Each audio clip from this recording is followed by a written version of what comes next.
Now we are going to discuss about single cell protein. Single cell proteins are nothing but these are the dried proteins are obtained from microorganisms. So single cell proteins are dried cells of microorganisms that are used as protein supplement in human food as well as animal food. That means a huge amount of microorganisms are cultured, grown up and dried. After drying up, which will be producing huge amount of dried material. These are all made up of protein. That is why these are called as single cell proteins. So these are very much used to human food as well as animal feed.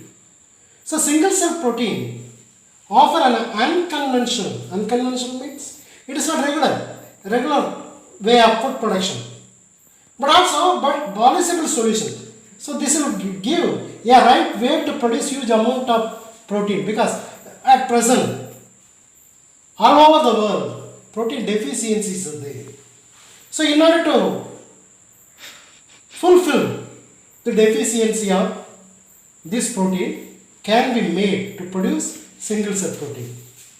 Although single cell proteins are having high nutritive value, like it is having high amount of proteins, vitamins, essential amino acids, lipid content, people they hesitate to take this one. There are doubts about whether it could be replaced the conventional protein sources or not. Why? Why the people used to hesitate to take this single cell protein as a protein material or protein food? Because it is due to the high nucleic acid content. The single cell proteins are having more amount of nucleic acid, and also they can able to digest very slowly.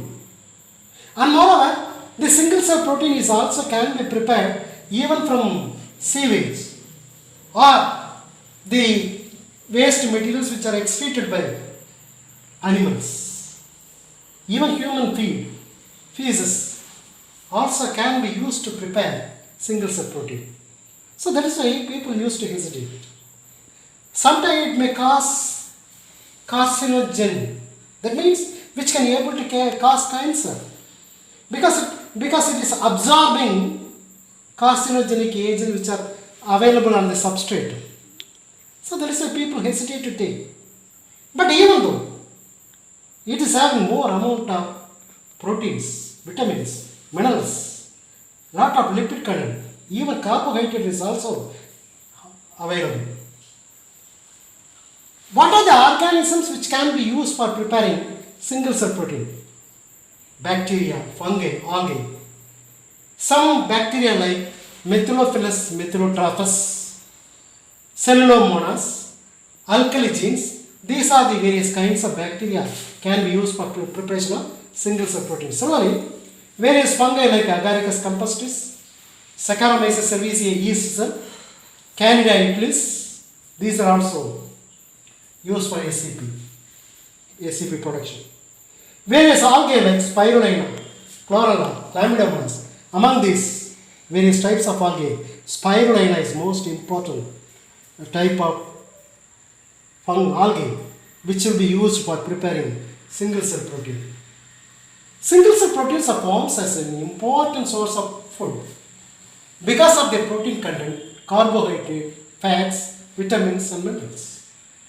Even astronauts and Antarctic expedition scientists are also using the single cell protein as a food. Spirulina is most important because spirulina can be grown up anywhere else. Which can be spirulina is algae which can be grown easily anywhere else, like materials like wastewater, which will be effluent which is released from potato processing industry or coffee industry or starch processing industry or straw means Vycol, or from molasses means these are the liquid extraction which is obtained from sugar industry, animal manure, even sewage means saccharine. So even from the sewage this spirulina can be cultured to produce single cell protein. To produce large quantities of single cell protein can be served as food rich in protein, minerals, fats, carbohydrates and vitamins. This utilization is also reduces environmental pollution as well. One thing you know, just 250 grams of Methanotrophus bacteria, which can be able to produce 25 tons of proteins. Such a huge amount of single cell protein can be prepared from this microorganism. Then what are the uses? What are the applications of single cell protein? It is used as protein supplement. It is also used as a cosmetic product to keep our healthy hair and skin. It is also very much useful for poultry food as well as cattle feed, even feed for fishes as well.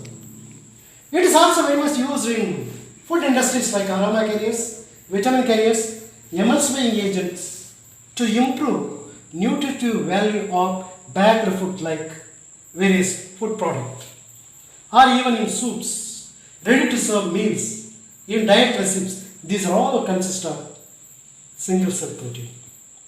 It is also used in industries like paper processing, leather processing, foam stabilizer. That's all about single cell protein.